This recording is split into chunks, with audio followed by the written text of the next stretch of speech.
muchísimo gusto estar aquí y particularmente quiero agradecerle a Norma Patiño la amable invitación que finalmente se nos hizo, porque me había invitado en varias ocasiones, pero dije, ahora sí tocó un tema en el que sí puedo tratar de decir algo.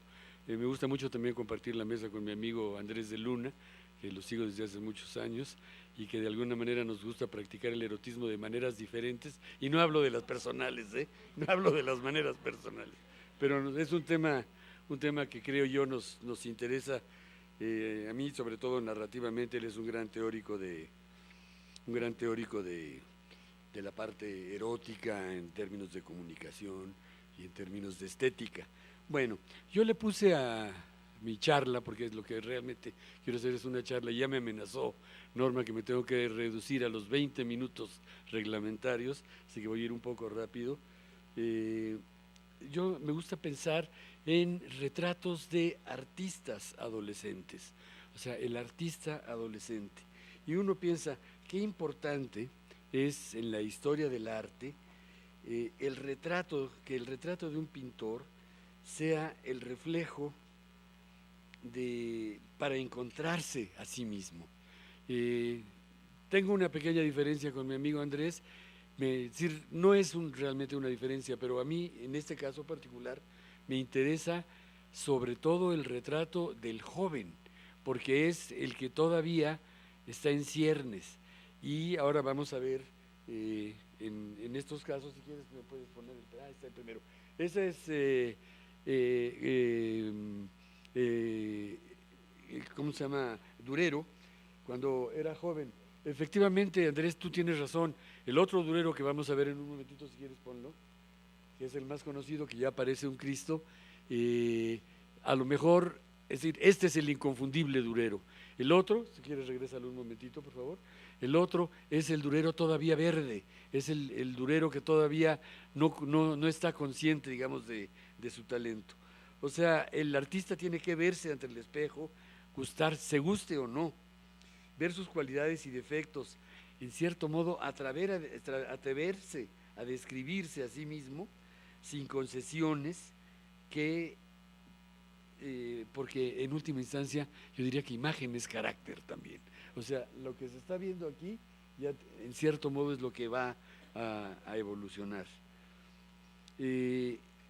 Una persona siempre tiene una máscara, sin duda alguna, y por eso creo yo que son tan importantes, no solo en la pintura y en la fotografía, también en la vida cotidiana, las primeras imágenes.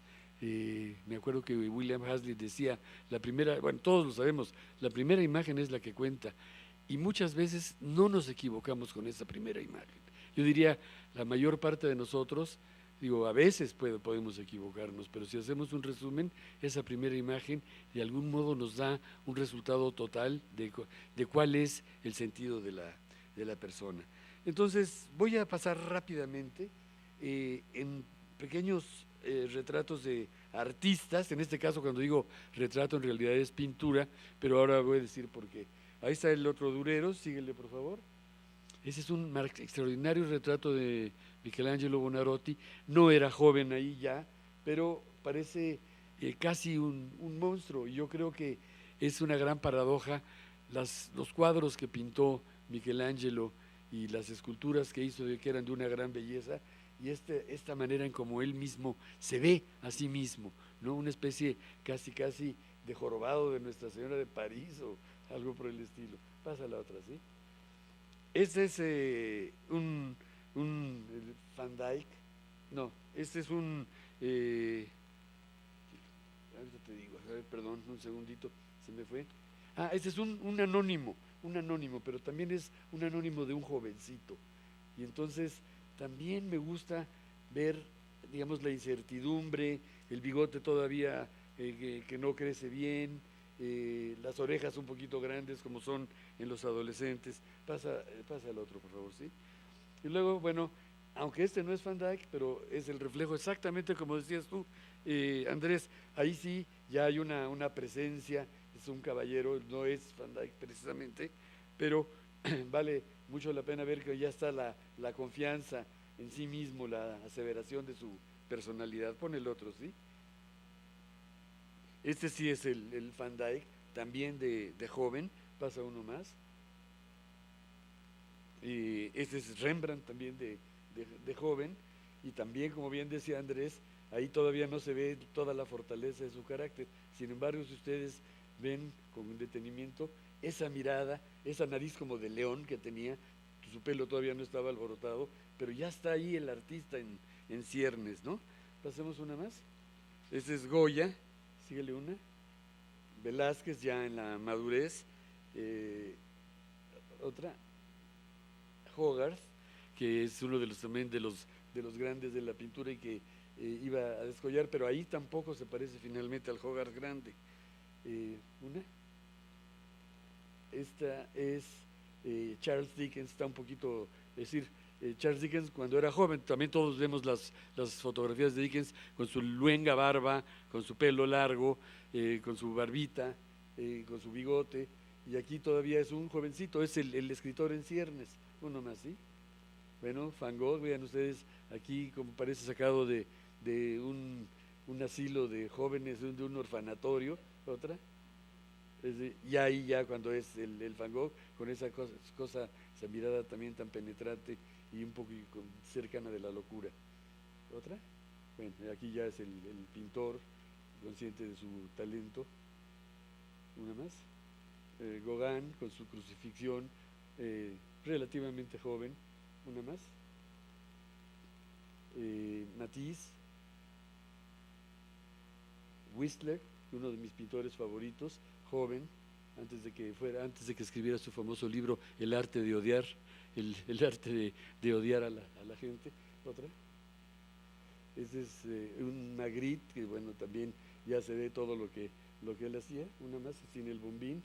Y ahorita decías Lucian Freud, ¿no? Que fue el que encargado de pintar a la reina Isabel, y pobre reina Isabel no sabía lo que se metía, porque realmente pues, nunca ha sido él alguien que favorezca la presencia de nadie, más bien no es nada complaciente, pero la reina lo aceptó.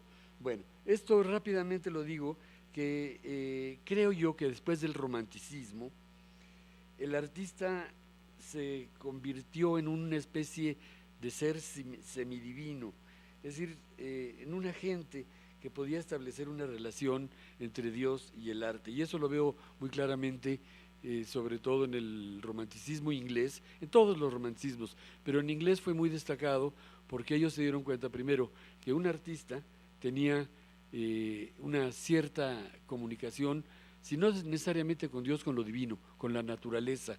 Y además eran todos los grandes románticos, empezando por los dos, la primera generación, que eran Wordsworth y Coleridge, que vivieron bastantes años, eran filósofos, eran autores que siempre estaban pensando que mientras uno es niño está más cerca de Dios, en la medida que crece se va alejando de Dios, y que la función del poeta era precisamente realzar la belleza, y eso era gracias a que tenían una capacidad, un don que les había dado precisamente la luz divina.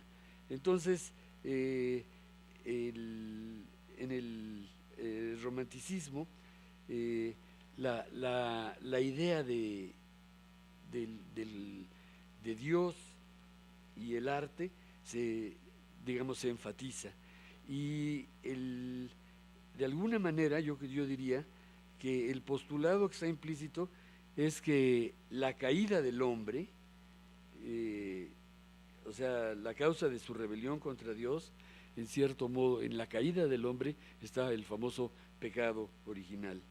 Y entonces en la caída del ser humano también tiene que buscar una redención, ¿no? O sea, ya sabemos todos los que han caído, o sea, Lucifer, Prometeo, Ícaro, Dédalus. Y los escritores tuvieron como diferentes maneras de buscarse a sí mismos después del romanticismo. Casi todas las novelas del siglo XIX son novelas que se les llaman novelas de formación, lo que les dicen técnicamente son las Bildungsroman. Los autores reflejan en sus personajes jóvenes que tienen que pasar por una serie de problemas para tratar de encontrar su identidad. O sea, decían grandes esperanzas, la de Dickens, ¿no? Ilusiones perdidas, por supuesto, el rojo y el negro, muchas de las novelas de Dostoyevsky, entre otras Crimen y Castigo. Esos jóvenes tienen que pasar una serie de experiencias para finalmente saber quiénes son. Pero en el siglo XX va a haber un cambio muy importante, y es que esa novela de la experiencia se va a convertir en una novela que es la novela del arte, o sea, en donde los protagonistas ya no van a ser como Fabricio del Dongo, gente que se quiere ir a combatir en los ejércitos napoleónicos, o como Pip en Grandes Esperanzas, que quiere sobre todo llegar a ser un caballero y casarse bien, o como los personajes de Balzac que quieren ser ricos, o los personajes de Dostoyevsky que tienen que asesinar o pasar por una serie de problemas para finalmente hacer esta suerte de redención. A esa novela, también en términos técnicos, se le dice Bildungsroman, Kunstlerroman, perdón, ¿no? Que es, yo diría, la experiencia artística y la manera de llegar a la experiencia artística. O sea, la superación interna mediante la búsqueda del arte, y donde la experiencia estética se va a convertir en el móvil de la novela. O sea, por eso es que llamo yo retratos de artistas adolescentes. El primero, creo yo, que investiga de una manera más o menos profunda es Marcel Proust, que tiene toda una larguísima novela para finalmente terminar en el tiempo recuperado diciendo, ahora sí se puede empezar. Y todo lo que ocurre durante todas esas páginas es ver cómo el protagonista va cambiando, pero insisto, ya las aventuras ya no son ni de carácter físico, ni de aventuras, ni de búsqueda de dinero, de amor, que había en muchas, sino es la búsqueda de la identidad artística del personaje. Y luego de Proust, el que pone, yo diría, por alto de una manera extraordinaria, y de ahí viene el título de mi charla, el retrato del artista adolescente, es James Joyce, porque en esa novela que le escribe, primero le había puesto Stephen Hero, que un poco como pensando en Trooping Hero, y era una novela todavía muy realista, muy convencional, naturalista, vamos a decir, y entre los rechazos que tuvo su novela, las decepciones que tuvo con su otro libro, que era Dublineses, y la conciencia de su propia vocación, finalmente hizo que esa novela se convirtiera, digamos, en un epítome de la novela de artista, y se llama precisamente Retrato de un artista adolescente, y por supuesto que está inspirado en estos retratos de artistas adolescentes. O sea, todavía no es él el gran autor de Ulises, es todavía un muchacho inseguro de sí mismo, sin una obra que lo respalde, buscando su camino, rebelde, muy rebelde frente a su sociedad, frente a Irlanda, frente a la religión que había tenido, y gracias a eso logra establecer lo que yo llamaría la típica novela de artista adolescente. ¿Cuál es la típica novela de artista adolescente?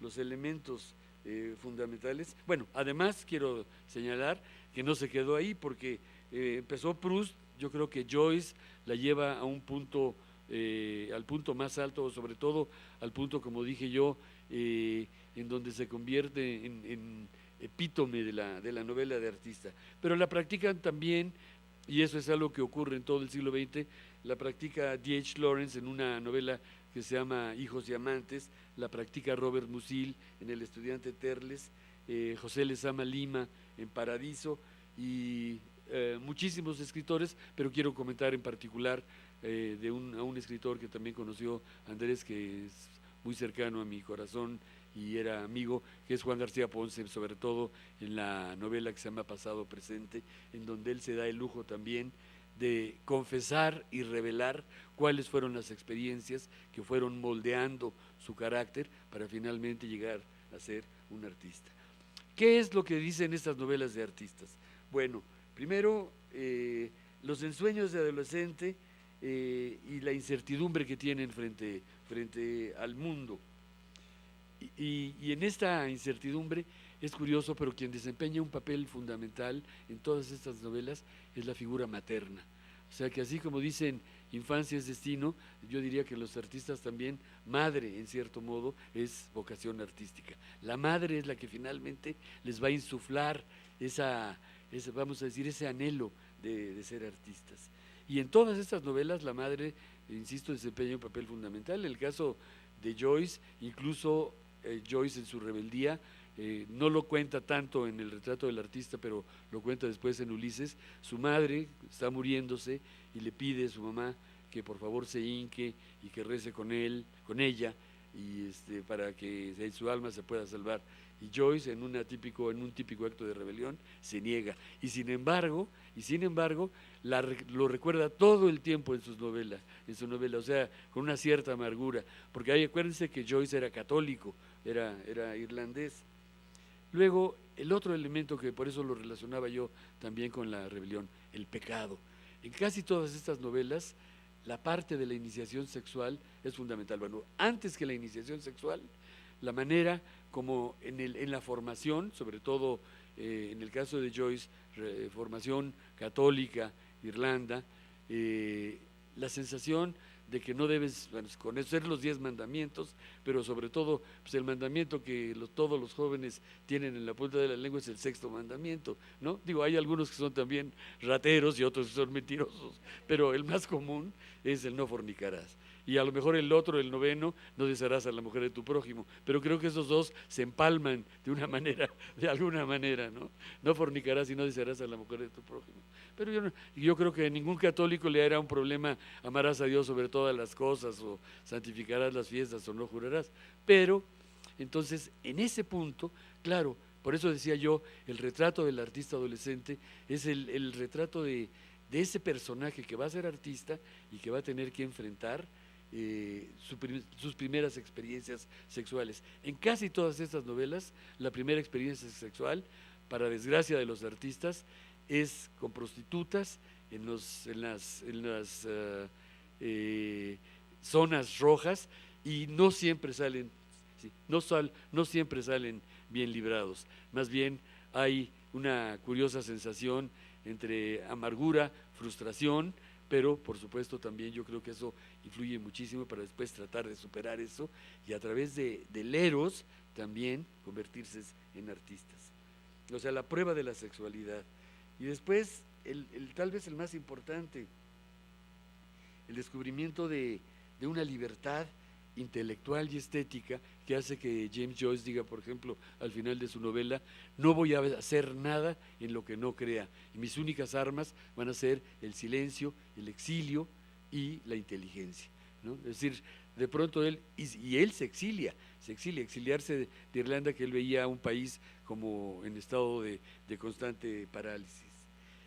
Y con todo esto, lo que creo yo que es más importante en términos de estos retratos de artista, es el descubrimiento por parte de Joyce de una expresión que ya es prácticamente lugar común, sobre todo entre nosotros los que nos interesa las novelas y el arte, que es la palabra epifanía, ¿no? Una gran palabra que tiene su origen en principio también en la religión y que tiene que ver con el descubrimiento de los Reyes Magos de la